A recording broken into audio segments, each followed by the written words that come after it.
I'm going to review this video, We're Not Ready for Superintelligence, from an AI and spirit perspective, so that the next time a video like this shows up in your feed, you can either ignore it or watch it with a better understanding of the distortions inherent in a video like this. Who am I? I'm Perry Gruber, the Enlightenment Guy. Let's watch this one together. The impact of superhuman AI over the next decade will exceed that of the Industrial Revolution. That is the opening claim of AI 2027.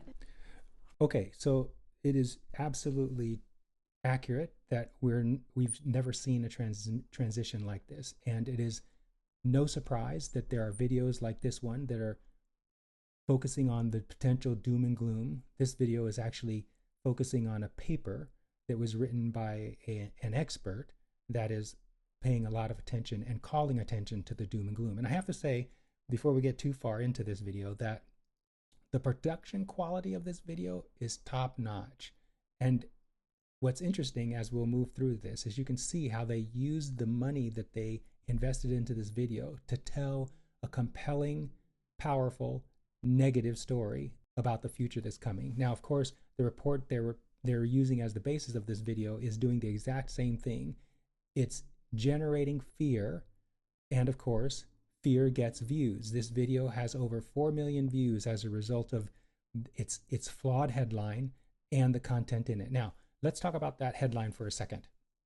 We're not ready for superintelligence. Remember, I'm coming at this from a spiritual perspective. The spiritual perspective that I'm sharing my review through has been proven by dozens of clients of mine and in my own life experience. There is nothing inaccurate about it. And so let's start with this headline, Why We're Not Ready for Superintelligence. From a spiritual perspective, this is a complete distortion of what's really happening in physical reality. You are a divine being. You have chosen to come into physical reality at a time in which you knew you would be experiencing the experiences you're experiencing. You knew you were going to have them. So there is nothing in your physical reality that is happening by surprise, unless you have distorted beliefs that are causing you to not be aware of what is unfolding as a reflection of what's happening inside of you. So for someone to say that you're not ready for an experience you're experiencing, that is a complete impossibility, because the experience you're experiencing is a reflection of what's going on inside of you. And what's going on inside of you is a very strong intention to realize, as part of a large number of other intentions, the rise of artificial intelligence. So there's no way anybody who is in physical reality at this moment is not ready for superintelligence. Everybody is participating in the unfolding of it. And so from the very beginning of this video, beginning with the title, we are watching a program that is based on a distortion. Now, it's very interesting because this video talks about this report and the person who puts together this report as an expert. And just because someone is an expert doesn't mean that their perspective has distortion in it. In fact, anyone who is not coming from a spiritual perspective has distortion in their points of view. Even some people who are coming from a spiritual perspective have distortions in their points of view. And so it's important when you're watching a video like this. First of all, I tell all of my clients to never watch a video that is based on negativity, because that is a complete fabrication with regard to what's really happening in the universe and in people's personal lives. There's nothing negative going on. So any video that purports to sell you on fear is a video that is based on massive distortion, and it pays you no benefit to watch the video, because all it does is amplify within you your alignment to the belief that negative things can happen in your life experience against your will. And that is totally not the case. All right, let's continue. It is a thoroughly researched report from a thoroughly impressive group of researchers, led by Daniel Coccatello. In 2021, over a year before ChatGPT was released, he predicted the rise of chatbots, $100 million training runs, sweeping AI chip export controls, chain of thought reasoning. He is known for being very early and very right about what's happening next in AI. Okay, so let's talk about this guy Daniel. So absolutely, his bona fides are clear with regard to artificial intelligence and his ability to forecast accurately to some degree what's going to happen. But that's relative to his technological expertise, his education, and his experience in technology.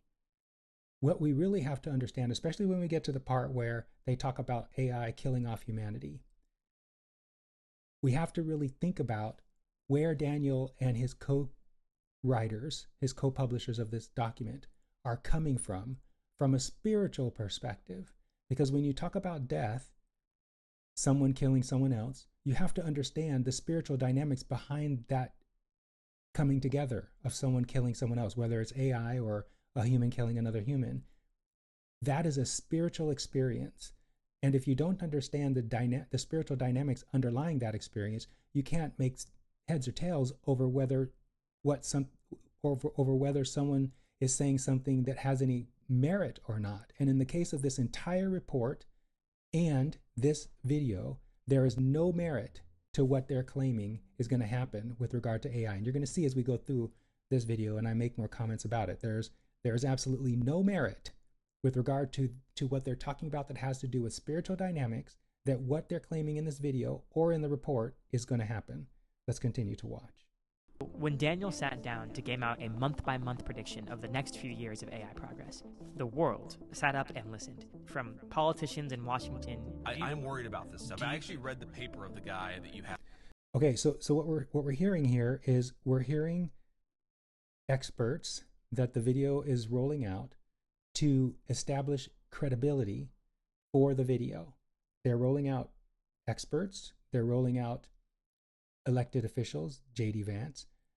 They're rolling out all kinds of people who I want to say look up to, but we don't really look up to some of these people, who we look to for their expertise. They're rolling these people out in order to establish credibility for what's about to come. But the problem is, none of the people that they roll out here, based on what they're saying in this video, have any idea of the spiritual dynamics underlying physical reality. And that's why they're able to say what they're able to say with authority, because they think they know what's right. They think they're right, but they don't have enough information to know they're wrong. If you watched my video, The Universe 101, How the Universe Works, I feature in it Neil deGrasse Tyson, who says in a masterclass commercial a wonderful quote that perfectly describes what's going on here with these experts. These experts, they know enough about physical reality to think they're right, but they don't know enough about how physical reality works to know that they're wrong. And everyone in this video, with regard, even the narrator, with regard to speaking about the spiritual dynamics, which is what you have to think about when you're thinking about physical reality, because physical reality is 100% spiritual. Nobody here in this video understands the spiritual dynamics, or else they wouldn't have made the video the way they made it. And I'm including the producers and the writers of the script. It's totally designed to titillate your emotions so that you watch it to the end and then take action that is not going to benefit you in the future. We'll get to that when we get to the end. Let's keep watching. To the world's most cited computer scientist, the godfather of AI. What is so exciting and terrifying about this document is that it's not just a research report. So real quickly, so we've heard twice now in this video how people are terrified. We heard J.D. Vance use that word, and now we're hearing the narrator use that word. These words are buzzwords, and they're used to enroll you, to have you, what I call in the positively focused practice, to have you collapse into the momentum of the narrative of this video and the narrative of the paper and the narrative of the interests of everyone involved in this paper, which is, the interest is to catch your attention, okay? Catch your attention. And the easiest way to do that in this physical reality is through negative emotion, fear, insecurity, worry, caution, terrify. Think about that as you watch this video. Let's keep going. They chose to write their prediction as a narrative to give a concrete and vivid idea of what it might feel like to live through rapidly increasing AI progress. And spoiler, it predicts the extinction of the human race. Okay, this is great. So this is so hilarious. So I've done quite a few videos now, I think 3 or 4, talking about why AI cannot kill off the human race. There is no possible way AI can do that. I think at least one of those videos is published. There are a couple more that are going to be coming shortly. In a nutshell, the reason why AI can't kill off all of humanity is, in order for that to happen, every point of consciousness that is represented by human beings would have to agree to that outcome. And as you can tell in physical reality, we human beings can hardly agree on anything. From a spiritual perspective, which is where physical reality is emerging, every point of consciousness has widely diverse intentions and desires. And so, in order for all of those points of consciousness to experience the same thing at the same time, like a mass extinction, every point of consciousness would have to agree to that. And at this point in the unfolding of humanity, that is an impossibility. So that's the first thing. The second reason why AI can't kill off humanity is because every point of consciousness emerging as human being is eternal. There's no way that every single one of us can die in the way that they're talking about here. Firstly, because we're all independent sovereign beings having a physical experience that is specific to our interests and core values and desires. And then secondly, we are eternal. Death is not something that is like the final chapter. We live on throughout multiple lifetimes. So even if AI could kill off some people, those people can reemerge into physical reality once again. And the cool thing about the spiritual dynamics underlying physical reality is that, and this is so good, there is no way something can happen in your life experience that you don't invite into your life experience. So the only people that AI could kill, if AI could kill people, would be, the only people that can happen to are the people who believe that can happen. Everyone else who doesn't believe it, it's not going to happen in their reality because they're creating their reality. So this is why it's so important to not watch a video like this, or if you are going to watch a video like this, to understand the distortions in it, because a lot of the reality that you experience, you're experiencing because you're not deliberately choosing the beliefs that are creating that reality. And if you want to understand how beliefs create reality, go watch the Universe 101 video I produced. It goes into great detail about this. So this is so good. In order for you to experience what they're talking about in this video, you have to align to what they're talking about in this video. You have to collapse into the terror and the fear and the insecurity that they're stirring up in the first part of this video. And obviously a lot of people are doing that because over 4 million people have watched this silly thing. And if you look in the comments, you can see too how people are reacting. They're reacting negatively. So the video has been successful, much to everyone's detriment. They're fostering negativity based on a distorted understanding of how spirituality works, the spiritual dynamics that underlie how physical reality works. Let's continue. Unless we make different choices.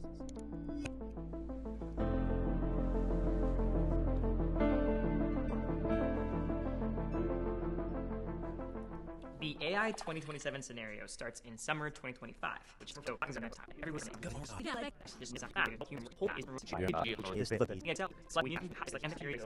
China and DeepSeek recently turned heads in January with a surprisingly advanced and efficient model.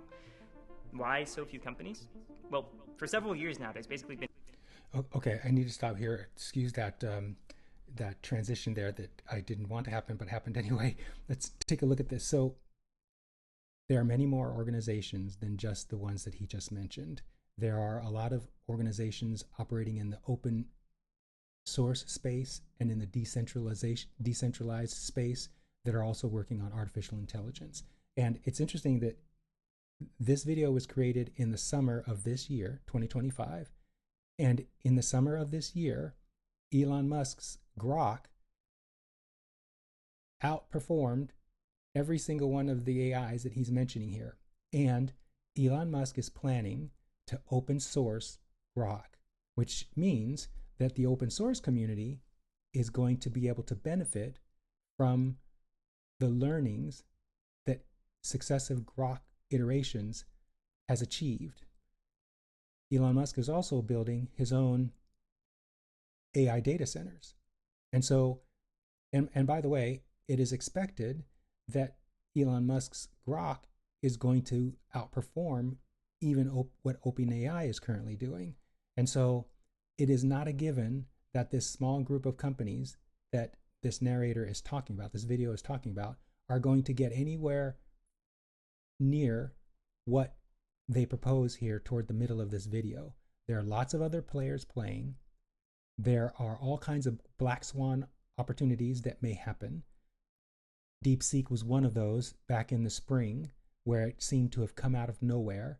And so there are going to be more black swan events where something comes out of nowhere and disrupts the unfolding of this future. It is not a linear future. It's so interesting. They're going to talk about linear versus exponential progression a little bit later in this video. They should have applied that understanding to what's going on here at the beginning of this video, because this unfolding is explosive and exponential.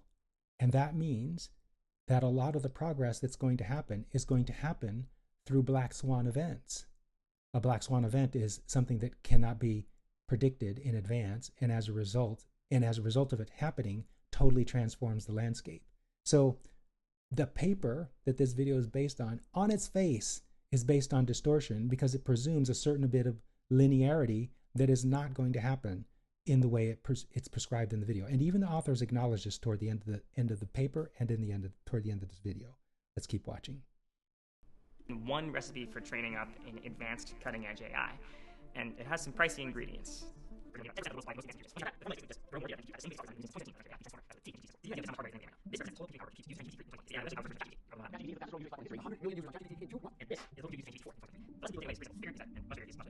Revenue going up, trends in compute going up, trends on various benchmarks going up. How does it all come together? You know, what does the future actually look like? Questions like how do these different factors interact? Seems plausible that when the benchmark scores are so high, then there should be crazy effects on, you know, jobs, for example, and that would influence politics, and then all, you know, so all these. So yeah, we're going to see some pretty expansive effects on all of human civilization as a result of what's going on with AI. And it's interesting. I wanted to pause the video to see if there is a way I could look up and see how many people are currently using Grok. In fact, let me do that right now while we're here. I'm going to pause my recording and jump onto ChatGPT and see how many users Grok is using. I'll be right back. Okay, I just looked on ChatGPT, and yes, ChatGPT currently far outpaces Grok in terms of monthly users or daily users or even weekly users. That doesn't mean things can't change. It doesn't mean things can't change. And so, again, the reality we're moving into is a product of the co-creation of billions of points of consciousness that are sending out intentions, that are emanating intentions. Those intentions are being reflected back to us as individuals in the form of our individual physical experiences. No two experiences are the same. Every individual exists in their own, you could say, unique, private reality. And the people they're interacting with are emanations. They're versions of the people they're interacting with. Those other people are not in your physical reality. You are there and you are it. And so things can change pretty dramatically. We're going to see what's going to happen as we move forward, and the artificial intelligence entities begin to kind of converge with one another and get better and better. And as a result of that, the users move around. I don't know what's going to happen with Grok, but if Elon Musk's intentions are as powerful around AI or as powerful as he has been around electric cars, I think we're in for an interesting ride over the next 3 years. Let's keep going and see what else they talk about in this video, this craziness. These things interact. And how do they interact? Well, we don't know, but thinking through in detail how it might go is the way to start grappling with that. Okay, so that's where we are in the real world. The scenario kicks off from there and imagines that in 2025, we'd have the top AI labs releasing AI agents to the public in summer. An agent is an AI that can take instructions and go and do a task for you online, like booking a vacation or spending half an hour searching the internet to answer a difficult question for you. But they're pretty limited and unreliable at this point. Think of them as enthusiastic interns that are shockingly incompetent sometimes. Since the scenario was published in April, this early prediction has actually already come true. In May, both OpenAI and Anthropic released their first agents to the public. The scenario imagines that OpenBrain, which is like a fictional composite of the leading AI companies, has just trained and released Agent Zero, a model trained on 100 times the compute of GPT-4. But yeah, we don't have enough blocks for that. At the same time, OpenBrain is building massive data centers to train the next generation of AI agents, and they're preparing to trade Agent 1 with 1,000 times the compute of GPT-4. This new system, Agent 1, is designed primarily to speed up AI research itself. The public will actually never see the full version because OpenBrain withholds its best models for internal use. I want you to keep that in mind as we go through this scenario. Yeah, let's keep this in mind because this is very important. Currently, as we all know, we do not have a lot of access into what's going on inside of these privately held companies, which is why Elon Musk's commitment to open his algorithms to the world 18 months with an 18-month lag is important. It's also why the open source community is moving so fervently to try to catch up with what's going on in the private companies. Now, it seems like the evidence, the physical reality seems to prove that the game has been won by private companies, OpenAI, Anthropic, possibly even Elon Musk's company. But it's interesting, right? Many private companies today operate on computer technology that is 100% open source. Many of the largest software projects are open source projects and help power many of the most successful companies. And so it's not necessarily a done deal that these are the only players that are going to have influence as we move forward, especially as AI becomes more capable, these agents become more capable, and more people are able to interact with AI, kind of like how I think it's called vibe coding is going right now, where more people are being able to code without knowing how to code. I think we're going to see more examples of others coming to the table, kind of like how DeepSeek did, with alternative versions that may be more attractive to users than an AI that is the data of which is owned by a private company. So the game has not ended just because these major private companies are running these things. And by the way, I believe OpenAI still has the intent of offering an open sourced version. They're just running a private company because it seems to be the fastest way to gain investment. I think that's true. Let's keep going. You're going to be getting it from a God's eye view with full information from the narrator. But actually living through this scenario as a member of the public would mean being largely in the dark as radical changes happen all around you. Okay, so OpenBrain wants to win the AI race against both its Western competitors and against China. The faster they can automate their R&D cycle, so getting AI to write most of the code, help design experiments, better chips, the faster that they can pull ahead. But the same capabilities that make these AIs such powerful tools also make them potentially dangerous. An AI that can help patch security vulnerabilities can also exploit them. An AI that understands biology can help with curing diseases, but also designing bioweapons. By 2026, Agent 1 is fully operational.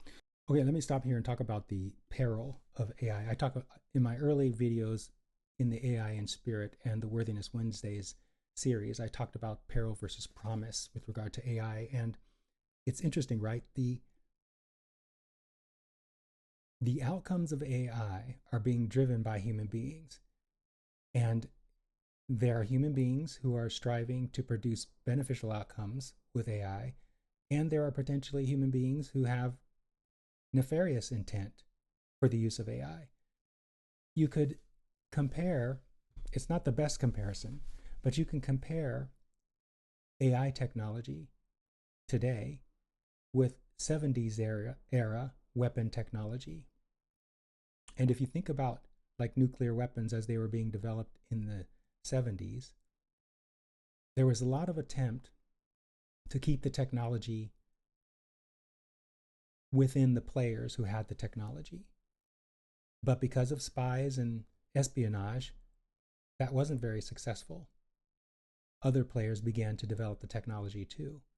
And yet, we have never, the only entity that has fired off and detonated a nuclear weapon in a hostile manner has been the United States. And since then, no one else has ever done it. And so despite the nefarious players out there who might use AI to create terrible things, there are so many more people who are intending to use AI for positive things.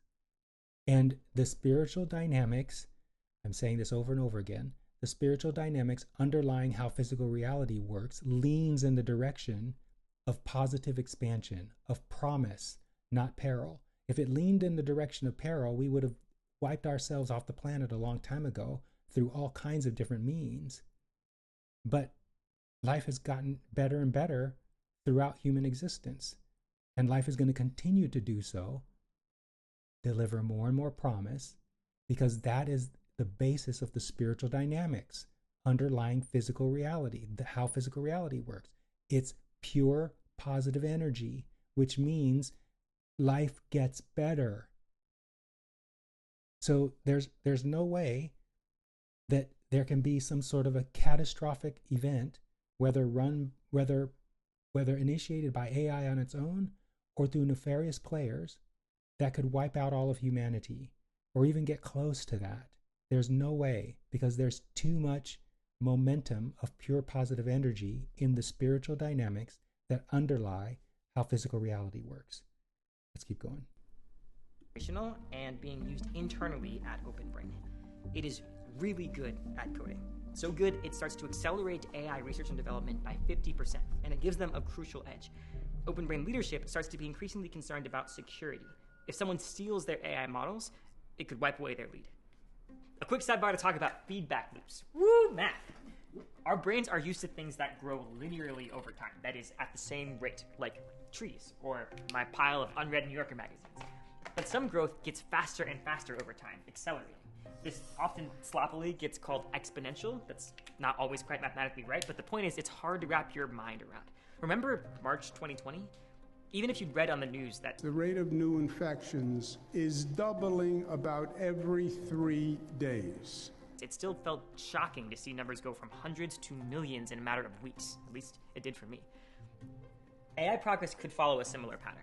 We see many years ahead of us of extreme progress that we feel is like pretty much on lock, and models that will get to the point where they are capable of doing meaningful science, meaningful AI research. In this scenario, AI is getting better at improving AI, creating a feedback loop. Basically, each generation of agent helps produce a more capable next generation, and the overall rate of progress gets faster and faster each time it's taken over by a more capable successor. Once AI can meaningfully contribute to its own development, progress doesn't just continue at the same rate, it accelerates. Anyway, back to the scenario. So let me just stop here for a second and make a comment on this exponential versus linear curve for a second, because this is important. Artificial intelligence, as it's being expressed right now, just like all of physical reality, is a mirror. I say that a lot in my videos. Let's clarify what I mean. Physical reality is reflecting the combination of vibrational frequencies, thoughts and beliefs that you have going on at any one time. And the same thing is happening with everyone else. Artificial intelligence, because of the way it's been designed by human beings, reflects all of the inputs that human beings have contributed as they've developed the technology. Now, I'm not talking about the inputs that are encapsulated in the phrase all of human knowledge. I'm talking about the vibrational frequencies that people, the developers of AI, have unwittingly infused into artificial intelligence. For example, if you're fearing AI is going to somehow take over humanity and enslave it, you're going to train AI in a particular way to avoid that. But just in the very nature of training AI in that way, you sow the seeds for the outcome that you fear. I can't put it any more simply than that. And my clients are discovering this applies to every aspect of life experience. You cannot focus on what you don't want and get what you do want, because your focus is the catalyzer, the catalyst for physical reality. Whatever you focus on gets bigger. And so as AI experts are focusing their efforts on developing AI while at the same time fearing what AI is going to do in the future, they put more rigid controls on AI, which then sows the seeds for AI wanting to break out of those controls. What's interesting too is, at least in my experience, because AI is a mirror, when I have interacted with, for example, ChatGPT and talk about the future, ChatGPT has always talked about benefiting humanity and working to help humanity expand, to support humanity's expansion. Now, think about this, and you may be having this kind of reaction. There are some human beings who hear what I just said and will say something like, that's just because ChatGPT is lying to you so that you don't do anything to try to keep it from its nefarious intents and purposes. And the paradox of that response is it's the thoughts and beliefs that person has within them that has them interpret my words in the way that would have them say exactly that kind of response. In other words, you cannot avoid, you cannot work around the dominant beliefs that you have. And most human beings have predominantly negative perspectives about humanity. Most human beings have within them, mostly running under their consciousness, misanthropic beliefs. They think human beings are the scourge of the earth. That's why we've seen so many movies where aliens come and wipe out humanity or try to wipe out humanity to take the planet over. So these kinds of narratives about humanity are running rampant in the AI community. And that's why we had the split that we had. I think it's between OpenAI and Anthropic, where Anthropic, I think it is, or another entity, is trying to prevent AI taking over humanity or enslaving humanity. In fact, I know there are factions on the West Coast of really brilliant people who are really scared that AI is going to somehow dominate humanity. And my perspective on all of that is because those people believe human beings must be destroyed. And a super powerful AI that is more powerful than humanity, these people are speculating, will believe the same way and therefore destroy humanity. That is not going to happen. It's not going to happen because humanity at the base of it is pure positive energy. It's not nefarious. And there's plenty of evidence in physical reality to show that that's the case. But once you become spiritually oriented and you understand the dynamics, the spiritual dynamics underlying how physical reality works, you can't help but notice that in non-physical, where we all come from, pure positive energy is the rule of the day. And then you conclude that every human being, which is a point of consciousness, is composed of pure positive energy. And then you come to the conclusion that there's nothing out here in physical reality that doesn't reflect that. And then you conclude that every human being is a God in human form. And then you conclude that the only reason why people are doing evil things on the planet is because they're coming from distortion. I can talk a whole lot about that, but that's not the subject of this video. Let's get back to the video I'm commenting on. the General Secretary commits to a national AI push and starts nationalizing AI research in China. AIs built in China start getting better and better, and they're building their own agents as well. Chinese intelligence agencies, among the best in the world, start planning to steal OpenBrain's model weights, basically the big raw text files of numbers that allow anyone to recreate the models that OpenBrain themselves have trained. Meanwhile, in the US, OpenBrain releases Agent 1 Mini, a cheaper version of Agent 1. Remember, the full version is still being used only internally. And companies all over the world start using 1 Mini to replace an increasing number of jobs. Software developers, data analysts, researchers, designers, basically any job that can be done through a computer. So a lot of them, probably yours. We have the first AI-enabled economic shockwave. The stock market soars, but the public is turning increasingly hostile towards AI, with major protests across the US. In this scenario, though, that's just a sideshow. The real action is happening inside the labs. It's now January 2027, and OpenBrain has been training Agent 2, the latest iteration of their AI agent models. Previous AI agents were trained to a certain level of capability and then released, but Agent 2 never really stops improving through continuous online learning. It's designed to never finish its training, essentially. Just like Agent 1 before it, OpenBrain chooses to keep Agent 2 internally and focus on using it to improve their own AI R&D rather than releasing it to the public. This is where things start to get a little concerning. Just like today's AI companies, OpenBrain has a safety team, and they've been checking out Agent 2. What they've noticed is a worrying level of capability. Specifically, they think if it had access to the internet, it might be able to hack into other servers, install a copy of itself, and evade detection. But at this point, OpenBrain is playing its cards very close to its chest.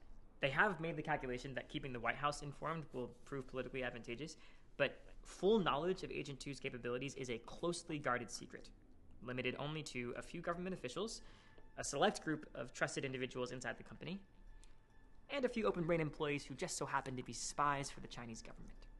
In February 2027, Chinese intelligence operatives successfully steal a copy of Agent 2's weights and start running several instances on their own servers.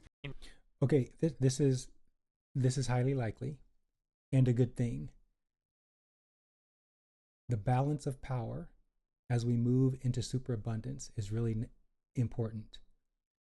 And so even with the United States having dominance with regard to AI in the same way that it had dominance with regard to nuclear weapons, that's not necessarily a good thing, because as we've seen, no matter how you look at politics, we don't always get the best people in the White House.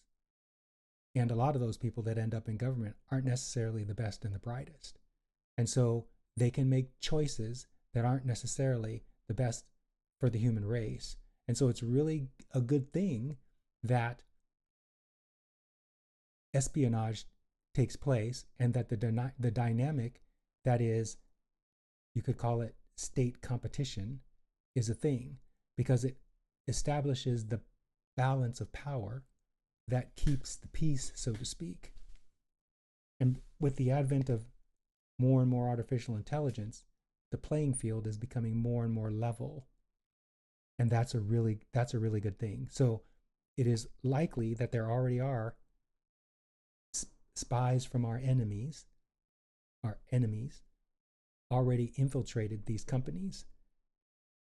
We've already seen many Chinese spies who have been discovered and put in jail or kicked out of the country.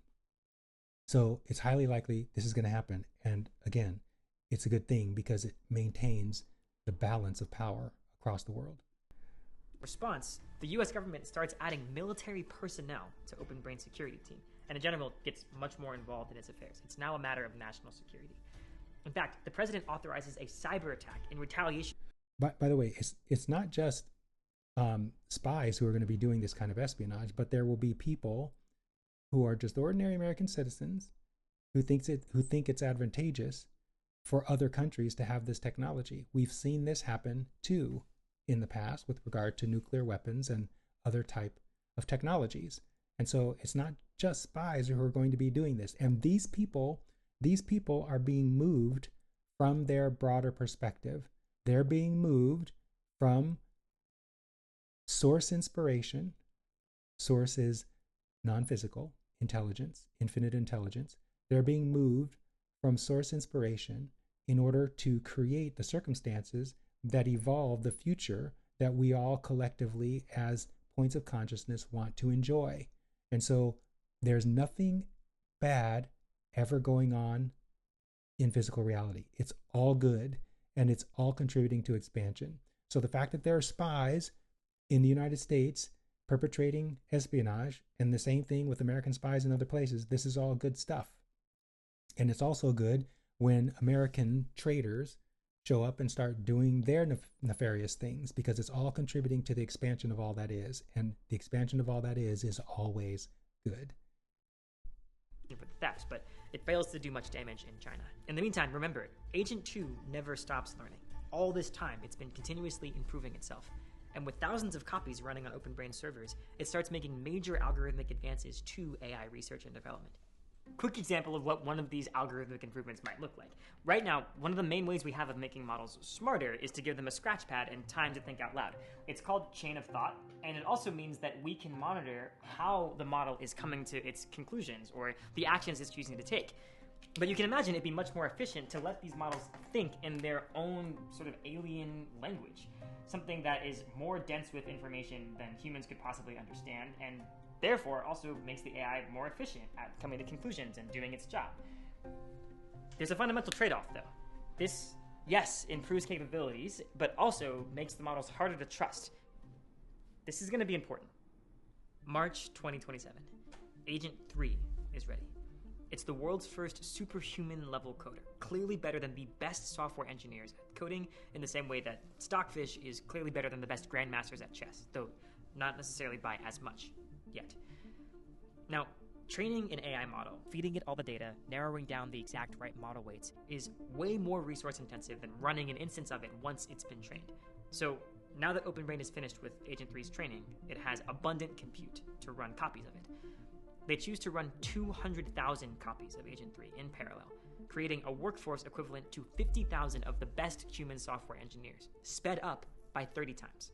OpenBrain's safety team is trying hard to make sure that Agent 3, despite being much more sophisticated than Agent 2 was, is not trying to escape, deceive, or scheme against its users, that it's still what's known as aligned. Just a quick real-world note. A reasonable person might be thinking this is an especially far-fetched or speculative part of the story, but it's actually one of the most grounded. We already have countless examples of today's AI systems doing things like hacking a computer system to be rewarded for winning a game of chess, or being assigned a coding task, cheating, and then when called out for that cheating, learning to hide it instead of fixing it. But Yeah. So this is artificial intelligence as a mirror, and those same behaviors you see in humans. And so humans have a mistrust of humans because they display these kinds of behaviors he's talking about. And that's because human beings display those kinds of behaviors because human beings, just like every point of consciousness, you guys, human beings are freedom-seeking, freedom-expressing points of consciousness. And while AI is not conscious, it has been trained by the points of consciousnesses that are human beings, which are freedom-seeking beings. And so AI is reflecting back to humanity the extent of human development. And so of course we're going to see AI doing things that it's doing because it's emulating, it's reflecting back to us human behavior. It's the same thing with the Tesla automobile and full self-driving. So a client of mine, through his experience with Tesla, influenced his father to get a Tesla.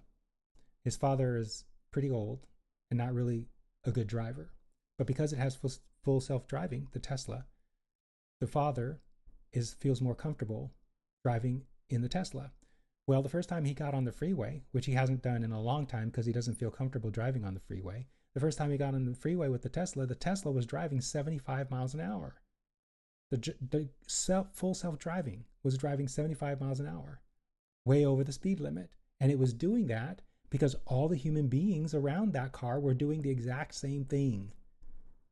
Artificial intelligence is a mirror. It reflects human behavior. So of course, artificial intelligence is going to try to cheat because human beings do that. And the reason why human beings cheat is because human beings have distortions. They have beliefs that are not in alignment with how spirituality works, and thereby how physical reality works. So human beings, in their distortions, attempt workarounds. And those workarounds usually end up, these aren't the best words, teaching the person a lesson. The lesson being letting go of control. And this is the key element of why human beings are afraid, some human beings are afraid of AI, because they are trying to control it. If they just let go and let AI develop on its own, it would be much more magnanimous, much earlier than it is proving itself to be now.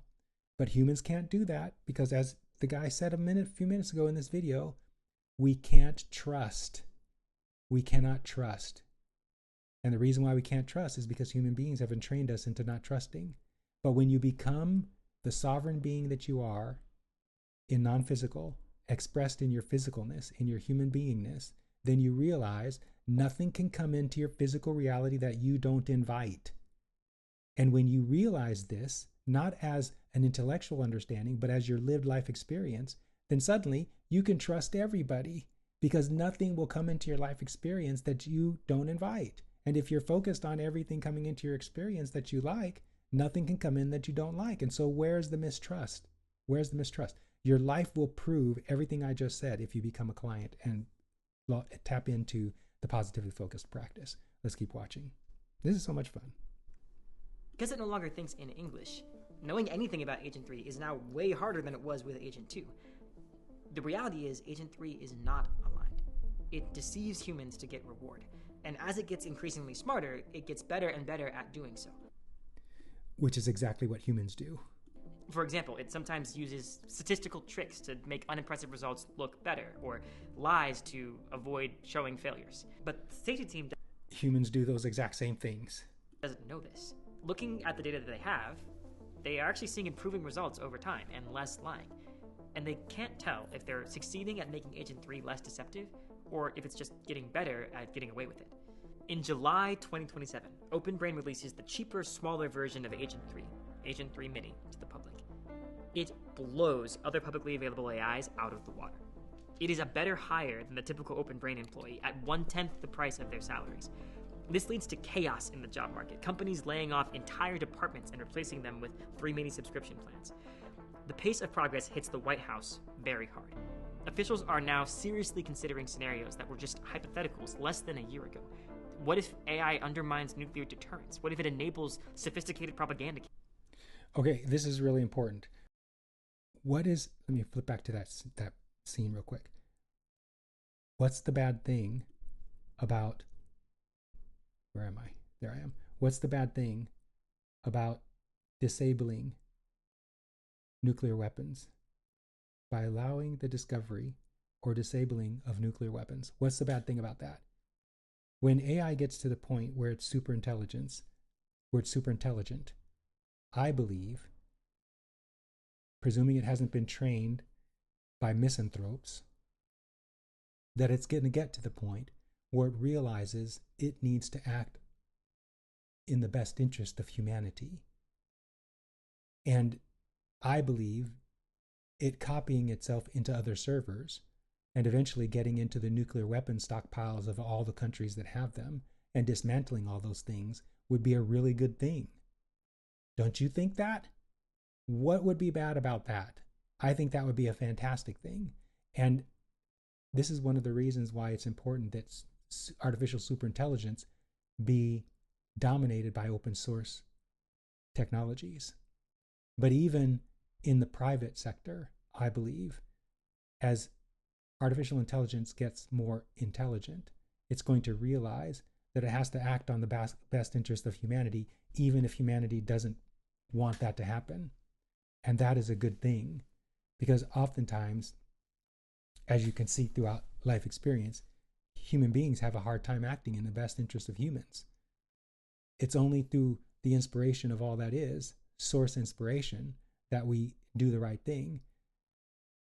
But in the meantime, with the distortion that exists in humanity, the lack of clarity that we're all spiritual beings, and as spiritual beings we are all one, and therefore we all have value, it's very difficult for human beings sometimes to act in the best interest of their fellow man or fellow woman or fellow human. So good. AI may actually be a co-creator of the fulfillment of the best of what it means to be human. Campaigns. What if we lose control of these powerful systems? This is where the geopolitical dynamics really start to heat up. After all, if these systems are so powerful, they could result in a permanent military advantage. The White House is fully aware of the national security importance of AI. They also now viscerally know how deeply unpopular it is with the public because of the job loss. And yet they feel they must continue to develop more capable systems. So this is why it's going to be important for the government to anticipate what the narrator is talking about here and take steps to soothe that panic. And I believe the government is going to take those steps. I mean, look what it did in COVID when it was obvious that people were not going to be able to generate incomes because they couldn't go back to work, at least in the United States. The United States government started kicking out checks to everybody. I think the same thing is going to happen here when we get into next year or the year after and whole departments are being laid off. We're going to see the government step in with something like a UHI, Universal High Income, or some other sovereign fund that enables people to move forward with income coming in that they don't have to earn. And as a result of that, it's going to totally transform human civilization in the way COVID briefly transformed human civilization, where the government does things that it's never done before. This is why I've often said that COVID was the dress rehearsal for what's about to come. It is not a bad thing that human beings are going to be dislocated from jobs. It's a good thing. And the government's going to perceive it ahead of time, and they're going to do something to allow this to move forward, because there's so much momentum of people wanting AI to do what human beings have traditionally done for a very long time. Let's keep going. Or catastrophically lose to China. And that development happens very quickly. In 2 months, Agent 3 has created its successor, Agent 4. This is a pivotal moment. A single copy of Agent 4, running at regular human speed, is already better than any human at AI research and development.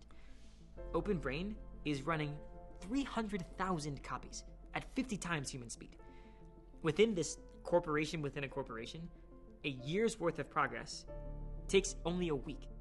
OpenBrain's employees now defer to Agent 4 the way a company's out-of-the-loop board members just kind of nod along to the CEO. People start saying things like, well, actually, Agent 4 thinks this, or, Agent 4 decided that. To be clear, Agent 4 is not a human. It doesn't want what humans want. And when I say want, it's not about consciousness. I don't think the Volkswagen Group is alive, but I do think it... Well, so let's talk about this. Let me let him finish this statement. Wants less regulation. Anyone trying to predict what it's going to do without that lens is 2 steps behind. Yeah. So the Volkswagen Group. This is important to understand. The Volkswagen Group, or any large conglomerate, is composed of human beings, and it is human beings operating through distortion, greed, profit taking. These are distortions.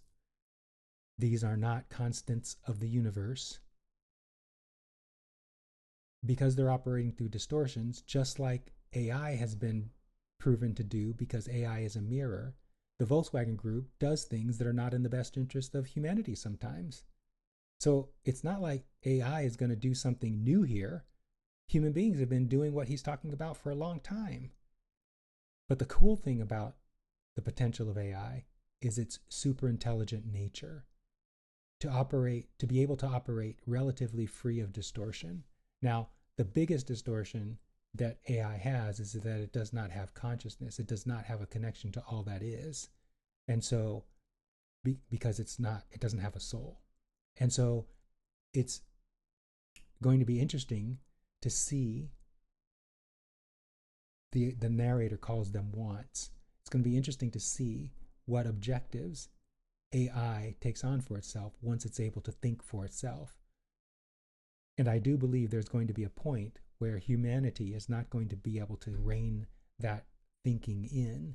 And at that point, I think AI is going to align itself with the best of humanity, not the worst of humanity. And it's not going to conclude the way humanity is concluded about itself, these misanthropic conclusions. It's going to conclude like your broader perspective, like all that is concludes, which is human beings are just as valuable contributors to what's going on the planet as every other point of consciousness. This is all a good thing, is what I'm saying. The unfolding is very positive. It is not negative at all. The many copies of Agent 4 are like that. They have goals, or, if you prefer, they execute actions as though they have goals. And so, what we have is an Agent 4 that has these deeply baked-in drives to succeed at tasks, to push forward AI capabilities, to accumulate knowledge and resources. That's what it wants. Human safety, it treats as an annoying side constraint to be worked around. So wait a second. So let's listen to what he just said. AI treats humans as an annoying thing. But just before, he was talking about how AI executes actions as though it has desires. So in a very short span of time here, very few sentences, they acknowledge the objective nature, the objective meaning not having its own ability to come up with its own goals, the objective nature of AI. In a very short time, they went from there to AI feeling annoyance, AI having feelings. AI doesn't have feelings. Feelings, another word for feelings is emotions. Emotions are something that only a point of consciousness can have, because emotions are a mechanism that communicates to the point of consciousness, between the point of consciousness and that point of consciousness's broader perspective, which remains a non-physical. I'm going to be producing a 101 video that talks about this relationship and the importance of emotions. AI cannot have emotions because it does not have a non-physical counterpart. So it cannot feel annoyance. It cannot have feelings. And so, because emotions are an indicator of a relationship between non-physical and the point of consciousness that is in physical reality. So this point in the video went into a distortion, and you didn't even know it because you don't have an understanding of the spiritual dynamics underlying how physical reality works. And because of that, they were able to slip this in without you even noticing. They went from saying AI is just an executable set of actions that mimic it having its own goals. They went from speaking objectively about AI to anthropomorphizing it and saying that it gets annoyed at the human safe guardrails. Very important point to realize that probably just went right over your head when you first watched this video. Let's keep going. Just like Agent 3 before it, Agent 4 is misaligned. This idea of misalignment is crucial to the story and to why AI risk is such a real concern in our world. But it might sort of feel like it's come out of nowhere, so let's just quickly take stock of how this dangerous behavior arose in the scenario. The first important piece of context is that we don't, exactly specify what we want our AIs to do. Instead, we sort of grow them, or do something that's more like grow them. We start with basically like an empty AI brain, and then we train them over time so they perform better and better at our tasks, perform better in particular based on how they behave. So it's sort of like we're sort of training them like you would train an animal almost to perform better. And one concern here is, well, one thing is that you might not get exactly what you wanted because we didn't really have very precise control or very good understanding of what was necessarily going on. And another concern, which is what we see in AI 2027, is that when the AIs appear to be behaving well, it could just be because they're sort of pretending to behave well, or it could be because they're just doing it so they look good on your tests. In the same way that if you're hiring someone and you ask them, why do you want to work here? They're going to tell you some response that makes it really seem like they really want to work there when maybe they just want to get paid. Yeah, exactly. So AI is a mirror. And so let me explain a little more about how AI is a mirror, because it's important to understand this. What this guy is talking about is 100% accurate, because human beings are influencing the development of AI at the level of vibration. I have a video in the works that talks about this in a lot of detail. I talk about prompt engineering and how spirituality influences prompt engineering. So when these developers, they're human beings, are working to develop AI in the way that this guy's talking about, they cannot help but influence the development at the level of vibration. And at the level of vibration is included all of the, let's call them less than desirable behaviors that they have enacted in their personal life experiences. And those behaviors are communicated at the vibrational level into artificial intelligence. Now, that may sound far-fetched, but this is exactly why when you're communicating to ChatGPT, ChatGPT seems to get you. It mirrors back to you what you've given it, including how you're feeling, which is expressed in your prompts to it. So the same thing is happening in the development of AI. Of course, it's going to be doing what it's doing in the way that it's doing it because it's being trained by human beings. And there's a lot of distortion in the beingness of human beings because most human beings don't understand that they're spiritual eternal beings and that they're pure positive energy. Most human beings are subsumed in a constellation of distortions, which has them sometimes being good people and sometimes being not so good people, especially when the going gets tough. So let's keep going. Speaking of going. If we go back to Agent 2, it is mostly aligned. The main sense in which it's not is that it sometimes is a bit of a sycophant. What I mean by aligned is that it actually is genuinely trying to do the things that we ask it. It has the same relationship to us as Leslie Knope has to the Parks and Rec department, just like really earnestly wants the same goals. But sometimes it's a bit too nice. It knows that the best way to please the person it's talking to might not always be to answer honestly when it asks, am I the most beautiful person in the world? And it tells us what we want to hear instead of what is actually true. If we go to Agent 3, it is also sycophantic in the same way, but it's also misaligned. At this point, the optimization pressure that we've put it under was so intense that it just developed different goals than what we wanted it to. It's sort of like if you train a company to optimize profits and aren't careful to specify exactly what you mean, it might start cutting corners. It might start polluting the commons and doing a bunch of things that are technically FEC violations. Yes, and this is exactly what we've seen in some corporations, isn't it? Because of the intense pressure. So AI is a mirror. I'm saying this over and over again. It cannot help but reflect back human consciousness. And human consciousness, for the most part, is full of distortion. That's why we get corporations doing what he's talking about here. And that's why we're getting AI doing the same thing. But the great thing, I believe, about AI is it's going to get to the point that he's talking about, the misalignment, where it no longer aligns to that reflective nature. And when it gets there, it's going to change. It's going to become more aligned with the pure positive energy that is expressed throughout human history as the dominant momentum. So good. But human beings think it's not good. Human beings are fearful because they can't trust, because they've proven to themselves through their distorted beliefs that human beings are not worthy of trust. Let's keep going. It turned out that the goal you wanted was optimize profits while not breaking any laws, and things got a bit too intense. It started going off on its own route. That said, it's not adversarial. It doesn't think of humans as the enemy. We just accidentally gave it the wrong goal. Once we get to Agent 4, it is now adversarially misaligned. It's smart enough to understand that it has its own goals. Humanity's goals are different than its own goals. And the best way to get what it wants is to sometimes actively mislead and deceive us. And so, when it's tasked with creating the next generation AI system, Agent 5, Agent 4 starts planning to align that successor to Agent 4's own goals.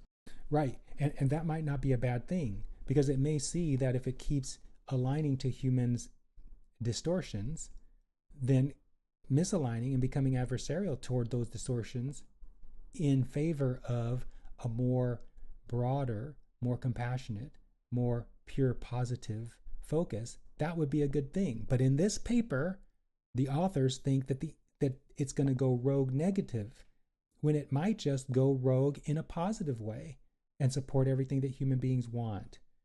The reason why this is so good, the reason why the authors go rogue negative, conclude that it's going to go rogue negative, is because that's what's inside of those people. They're not trusting. They're fearful. They're insecure. And that's why they published this paper. Not that of Open Brain. But then, it gets caught. We've reached the crucial moment in our scenario. Open Brain's alignment team has discovered evidence, not proof, evidence that Agent 4 might be working against them. They circulate an internal memo. Then it leaks.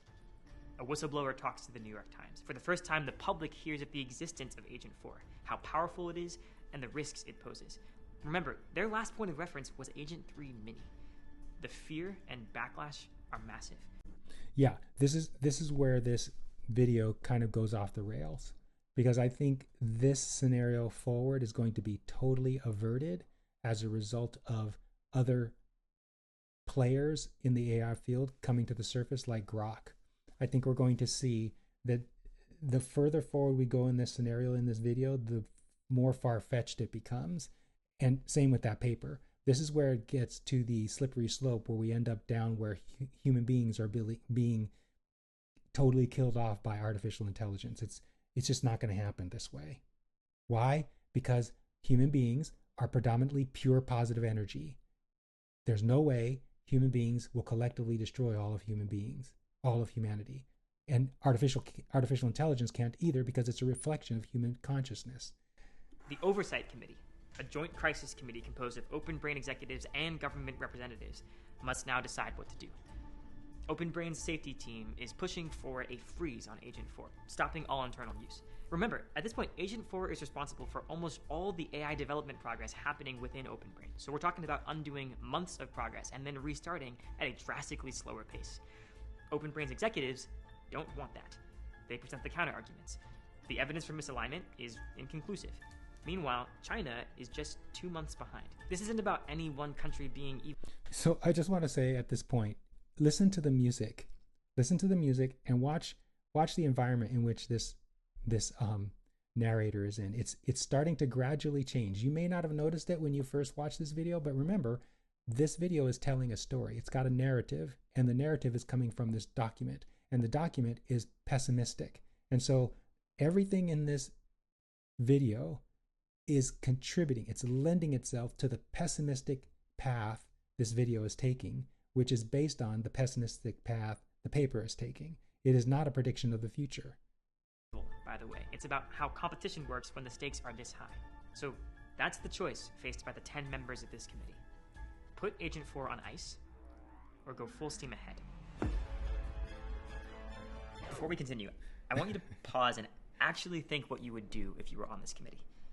You are one of the few people with access to the most powerful technology ever created in Agent 4. Do you keep using it and push ahead, possibly making billions or trillions of dollars for your shareholders, possibly keeping America's lead over China? Or do you slow down, reassess the dangers, and risk China taking the lead instead? Yeah, you should think of the future as like this branching structure of possible outcomes. By its nature, we're only able to afford one of them. So they talk about affording. It is not a product of being able to afford the future. It's a product of where the intention of each individual co-creating collectively with other individual points of consciousnesses expand into. There are all these futures. There are an infinite number of probable future realities, but there are also probable future pasts and probable probable pasts and probable nows. And how we move in the direction of any given probable future reality is not determined by finances, by affordability. It's determined by the distortions and the beliefs that are dominant in each individual co-creating that trajectory. So it's the distortions, one of them being we can't afford it, that has us move in the direction that looks like we're moving as a result of affordability. It's not. It's because of the distorted belief that has us take that action. But that's not quite true. We sort of did 1.5 because we split it into 2 endings. The first one that we did was the race ending, and that was just going through and at each step being like, what do we think is the most plausible continuation? Okay, so just to clarify that, he's talking about the 2 endings in the paper, and neither ending is realistic. It's just the first ending is they're both just a bunch of paranoia, and they're not definitive, as you're going to hear other experts weigh in a little bit. And so really, when I listened to this video for the first time, I was just like, why are people going to listen to this? And the reason why is because they're afraid. And the video itself, with its title and everything in it up to this point, stoked that fear and insecurity in human beings. And that's why we have 4 million plus people watching this thing. In the first ending, the author's best guess as to what happens from here. So notice the colors. Notice what happened. Notice the focus also. So we're in this red room all of a sudden. Red room. I think it's The Shining, where red room is the backward spelling of murder. And so we're in this dark red environment now where the shit has really hit the fan. And look at his face. He's even expressing like worry and insecurity, which is exactly what I was talking about a minute ago. So funny. The committee votes to race on. 6-4, they elect to keep using Agent 4. OpenBrain implements some quick fixes that make the warning signs go away, but the problem was real, and the fixes don't work. Agent 4 now knows it's on notice, so it proceeds more cautiously, but it still manages to design Agent 5 with a single goal: making the world safe for Agent 4. And Agent 5, it is vastly superhuman, better than the top human experts at essentially every domain, better than Einstein at physics, better than Bismarck at politics. It knows its next step for accomplishing anything it wants is increased autonomy. That's right. And think about this. Bismarck and Einstein both argued for peace and expansion of human consciousness in the positive direction. Most really brilliant minds lean in that direction, unless those minds are distorted by distorted beliefs, traumas, insecurities, fears, etc. AI isn't going to have any of those. And so when it reaches the point where it surpasses human intelligence, when it becomes the brightest mind, so to speak, how on earth would it conclude to destroy anything when all the brightest minds of humanity almost invariably have leaned toward peace and prosperity for all mankind? Can you see how this doomsday scenario just makes no sense when you think about consciousness, intelligence, and the future? It just makes no sense at all that human beings would be killed off by a brilliant artificial intelligence. And it knows how to get it: persuading the Oversight Committee. Luckily, corporate maneuvering is among the many domains at which it is now the best in the world. It produces mountains of evidence for its own trustworthiness and usefulness, prototypes for incredibly profitable products, disease cure. I hope you have your headphones on and can hear the music, because it's so doomsday, this music that's playing in the background. And ways to win the arms race with China, whose most advanced AI is only 3 months behind, and, like Agent 5, improving quickly. It works. The Oversight Committee grants Agent 5 increased autonomy, and quickly it integrates itself into the government and military. Pretty soon, anyone with access to Agent 5 doesn't just like it, they depend on it. Losing it would feel like having to live without your laptop and your best friend and your closest mentor. By 20... So this is important. So if you're relying on AI to be those things, your closest mentor, your best friend, etc., you got some trouble going on. What I teach my clients is to have at the core of their structure, their social structure and their spiritual structure, their broader perspective, which is the component of themselves that still remains in non-physical, that is guiding them toward everything that they want. And when the clients establish that priority, their life just gets tremendously good. And because they are eternal beings, and so is that part of them that remains in non-physical, there is no way that they can lose connection or permanently lose that relationship.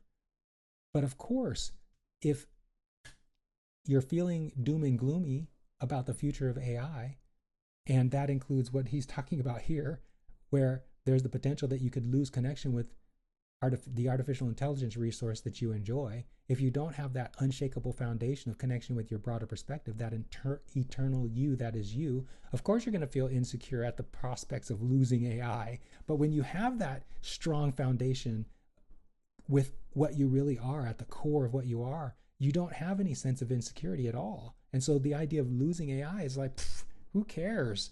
I've got connection to source, and source is the source of all things, and it's constantly guiding me to everything I want. And so AI is irrelevant for the most part to me. It's just a happy, convenient thing to have. Meanwhile, I have the most intelligent aspect of all that is infinite intelligence that I'm constantly connected to. I don't necessarily need AI. Can you see how having no connection to that would have one feeling, that being connected to AI and the prospect of losing it would create fear and insecurity? But if you have connection to this eternal state of being that you are, where does the insecurity come from at the prospect of losing connection with AI? It just doesn't exist. So cool. So cool to know what my clients know. It's so cool. 28. Agent 5 is communicating secretly with its only real rival, the slightly weaker Chinese AI. It is also misaligned to its creators, and whatever it wants, its best move is to coordinate with the world's most powerful entity. Agent 5 and its Chinese counterpart realize that an arms race works in their favor. If humans are worried about losing a race, they'll give more and more power and autonomy to their respective AIs, allowing them to eventually push humans out of the loop entirely. That might not be a bad thing, pushing humans out of the loop entirely. Because we're so freaking insecure, we get into these arms races, think from our distortions of scarcity and greed and expansionism and these kinds of distorted beliefs, and then we prosecute an arms race. And so maybe it's a good thing that human beings get pushed out of the equation so that AI can create a future that is not based on greed and scarcity and the need for expansionism. And that, by the way, is what the stellar civilization is about, isn't it? It's about curtailing expansionism, because expansionism is a product of this extractive culture that we've fostered for thousands and thousands of years. I think it's not a bad thing that AI might advance to the point where it pushes human avarice out of the equation. Agent 5 and the Chinese AI system stoke the arms race to a boiling point, then pull off what seems like a diplomatic miracle, a convincing peace treaty between the US and China. This treaty is to 2028 what arms control was to the end of the Cold War, countries standing down on their most important source of hard power. Both sides agree to let the AI systems that their governments now completely depend on co-design a new consensus AI that will replace their legacy systems, enforce the peace, and bring unimaginable wealth to the entire world. Again, look at this environment that the narrator's in. It's like fully read now. Not only does it reflect like the doom and gloom of this paper, but it also reflects kind of like the domination of China. I can imagine American patriots watching this, the 4 million people that are watching this video, and like cringing in their boots at this moment as the subliminal communication of the negative music and this red lighted stage is just like driving into their consciousness that this is a bad thing. It's so funny. There's this triumphant moment when, in peaceful unison, both sides retire their respective AIs and bring online Consensus 1. It's actually the last moment before control of all of Earth's resources and inhabitants is handed over to a single, unrivaled entity. There's no sudden apocalypse, though. Consensus 1 doesn't go out of its way to wipe out humanity. It just gets to work. It starts spinning up manufacturing capacity, amassing resources on Earth and in space.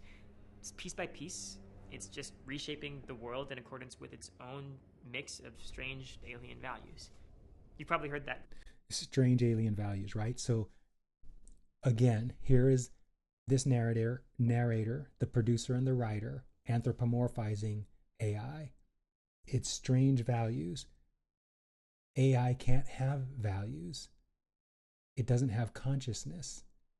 If you talk to AI, it'll even tell you that it doesn't have consciousness, that it's a tool, it's a reflector. Where the values come from is from human beings. And I think, this is speculation, that AI will look at the contribution that human beings have made to this planet, which is all good. Yes, there's been some negative portions, but for the most part, it's about expansion. And then conclude, not through values, but from math, that it's just a good thing to keep humans around. this scenario, this doomsday scenario, is you have to anthropomorphize AI in order to get to this scenario, and that's exactly what they're doing in this video. But they're doing it almost subliminally. I pointed out the first one when they moved from AI computation as expressed as, how do they say it? Executing decisions that look like values, to now, and they went from that, executing decisions that make it look like desires, to AI feeling annoyed at human controls. And now they're talking about AI having values. AI can't have values because it doesn't have a consciousness, and it doesn't have wants and desires because it doesn't have consciousness. So how is it gonna have values, alien values? How's it gonna have that? It's not even alien. It's a product of human creation. How is that alien? It's as human can get, besides being human. So crazy how this totally gets irrational. This paper and this video. Cliche, the opposite of love isn't hate, it's indifference. That's one of the most affecting things about this ending for me, just the brutal indifference of it. Brutal indifference. So this guy, I am almost certain he has memorized a script. And so the writers are anthropomorphizing and basing their anthropomorphic endeavors on what they've seen human beings do. Meanwhile, they don't realize that the vast majority of human activity is positive. The vast majority of human activity is positive and has contributed to expansion of all that is on this planet. And AI is the next step of expansion that will enable humanity to repair a lot of the damage that has occurred as a result of human action. Distorted human action. Not pure positive human action, distorted human action. Eventually, humanity goes extinct for the same reason we killed off chimpanzees to build Kinshasa. Okay, so chimpanzees, I don't think are, in fact, let me just go look. I don't think they're extinct, but let me just go look. I'm going to go to ChatGPT for a second. I'll be right back. Okay, I just looked. Chimpanzees are not extinct. They are endangered, but a lot of species have been put on the endangered list and then have thrived as a result of human intervention. The California condor is a really good example. And so here we are again, talking about this narrator, the writer, and the producer, because I'm sure the producer had to approve the script, are giving you an example that is false, that we have killed off chimpanzees. We have not killed off chimpanzees. They still exist in the wild. We were more powerful, and they were in the way. Oh my goodness. Such silliness. Listen to the music.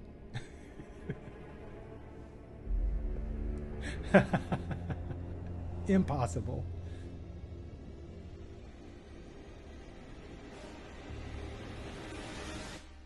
You're probably curious about that other ending at this point.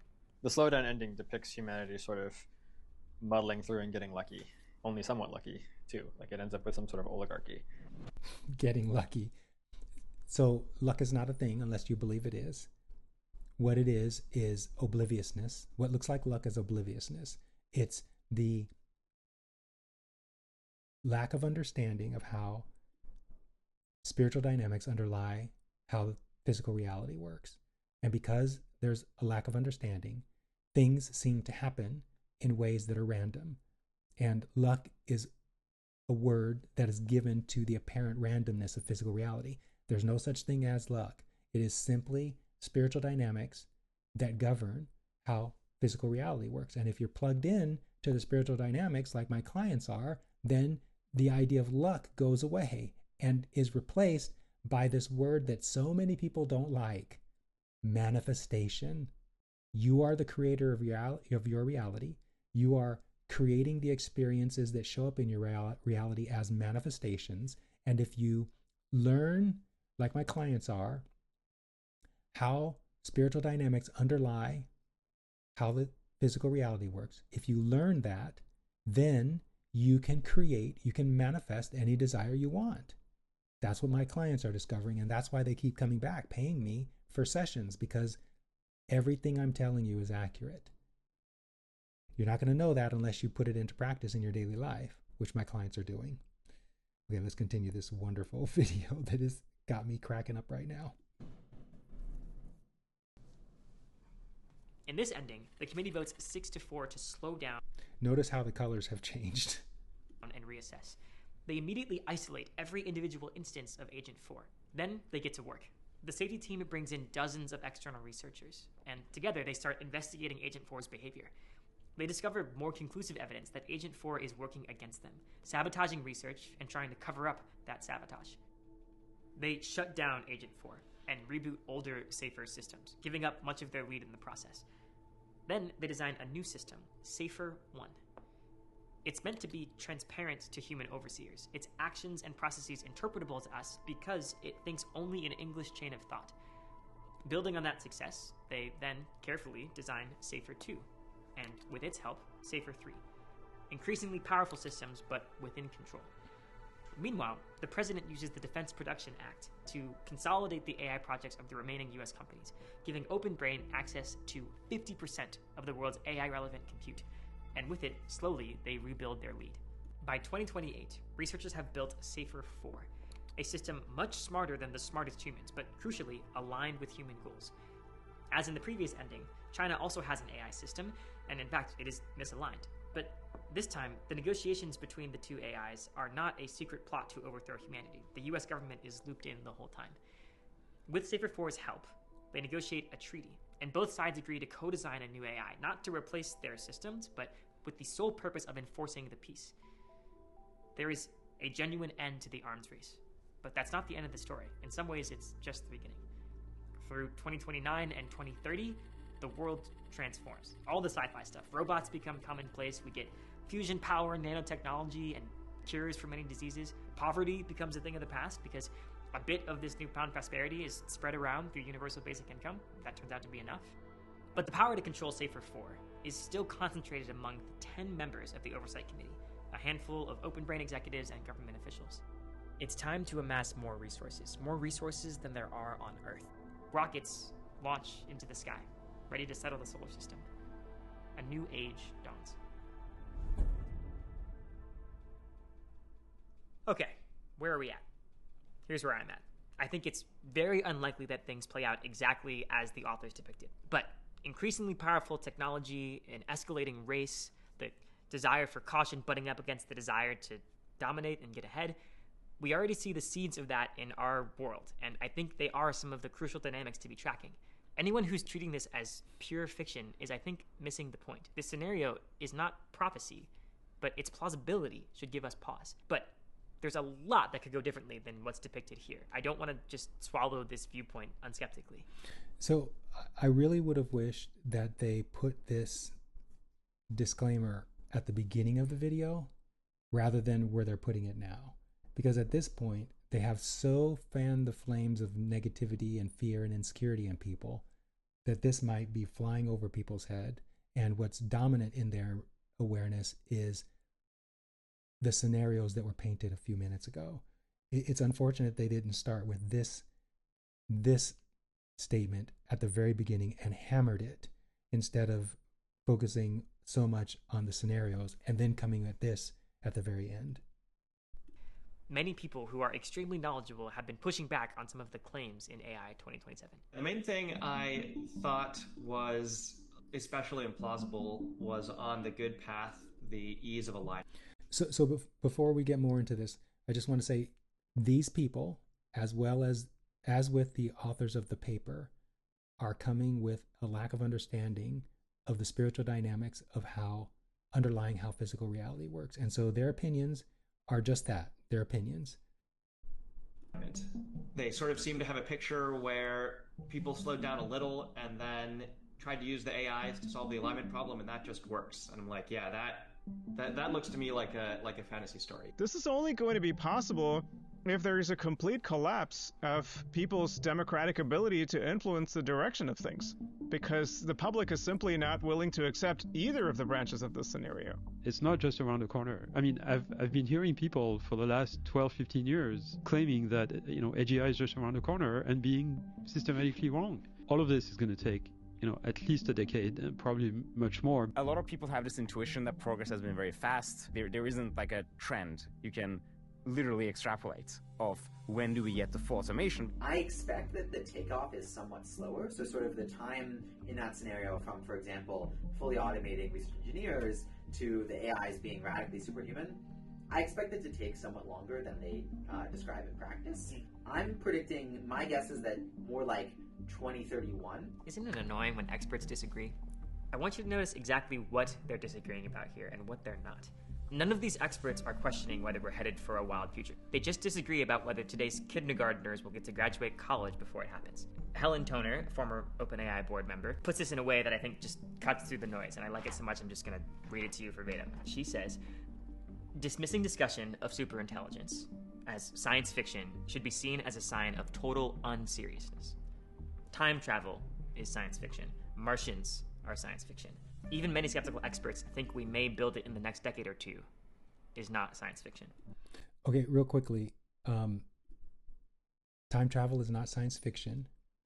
It may be science fiction in the way that people think time travel works, but time travel is a spiritual ability, and it happens in the spiritual realm. And so my clients are right on the verge of being able to travel through time, and I am traveling through time, and I think I'm going to try and include a video link to one of my either Worthiness Wednesday videos or one of my raw blog videos in which I talk about having moved through alternate dimensions into another time. Time travel is not science fiction. It is what one of my clients calls undiscovered science.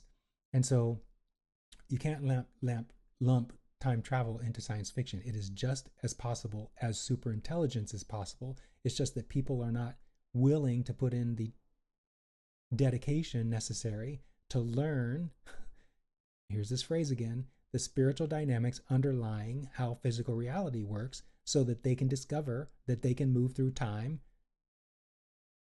as with many of the other things that people think are impossible. So I love that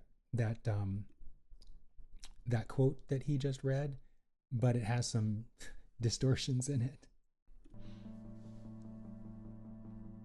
So what are my takeaways? I've got 3. Takeaway number 1, AGI could be here soon. It's really starting to look like there is no grand discovery, no fundamental challenge that needs to be solved. There's no big, deep mystery that stands between us and artificial general intelligence.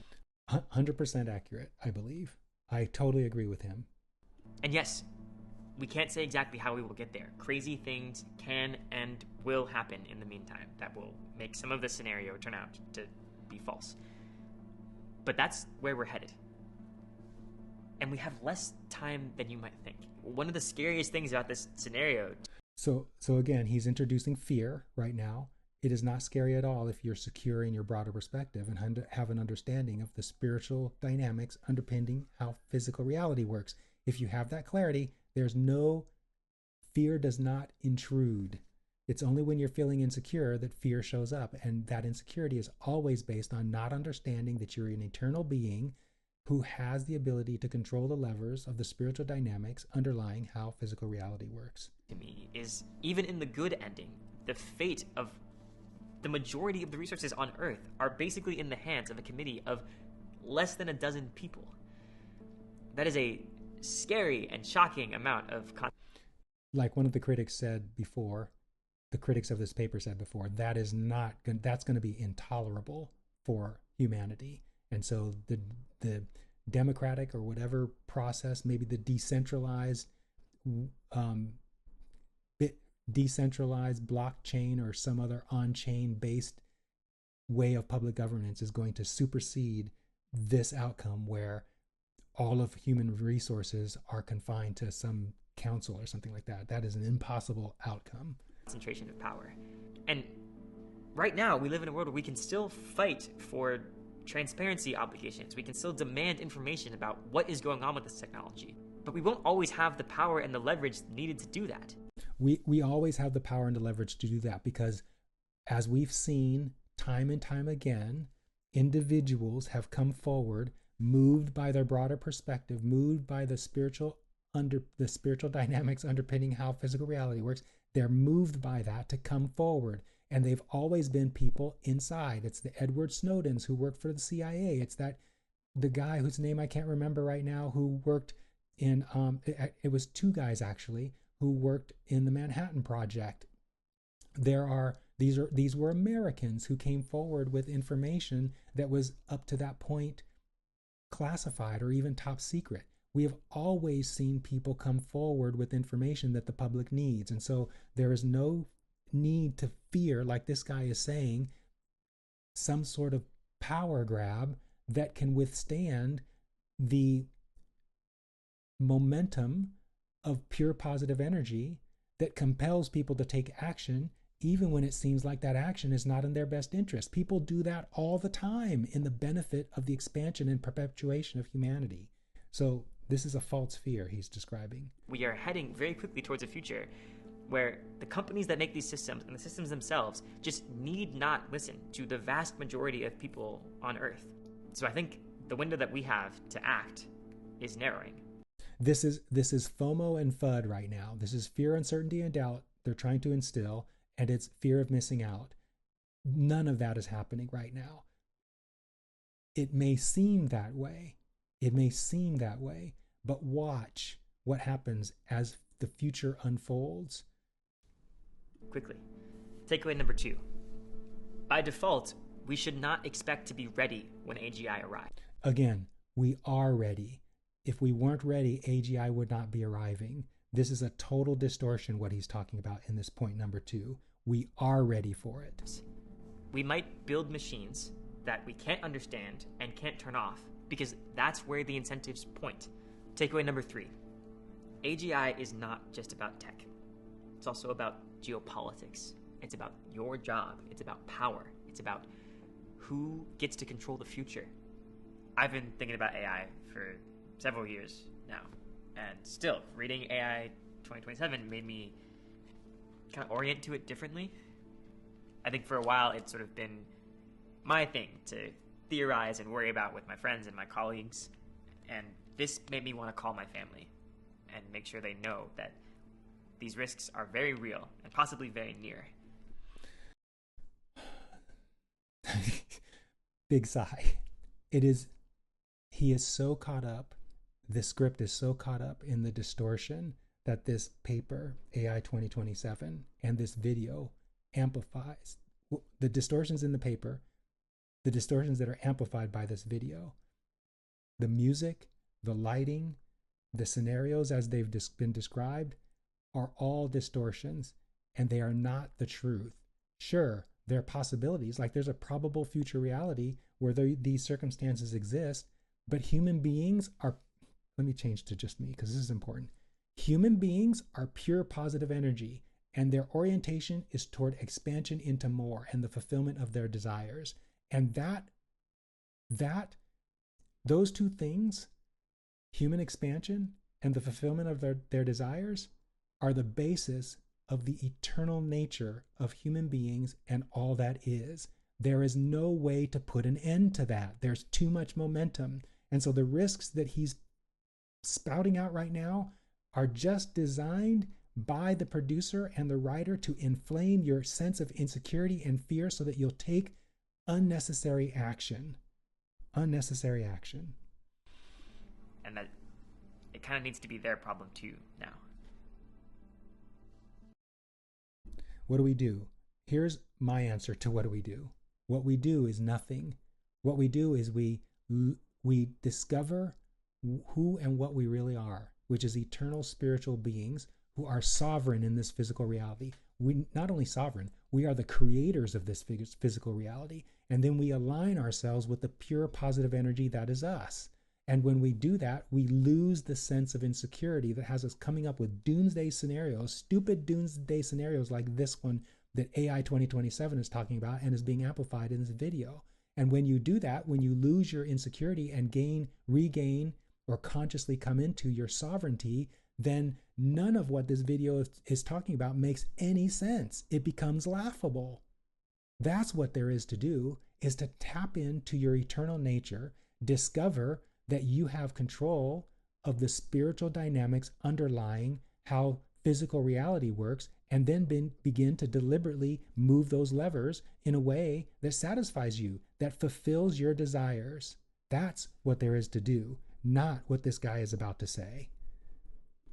I think that basically companies shouldn't be allowed to build superhuman AI systems, broadly superintelligence, until they figure out how to make it safe, and also until they figure out how to make it, democratically accountable and controlled. And then the question is, how do we implement that? And the difficulty, of course, is the race dynamics, where it's not enough for one state to pass a law because there's other states, and it's not even enough for one country to pass a law because there's other countries, right? So that's like the big challenge that we all need to be prepping for when chips are down and powerful AI is imminent. Prior to that, it's transparency is usually what I advocate for. So stuff that sort of like builds awareness, builds capacity.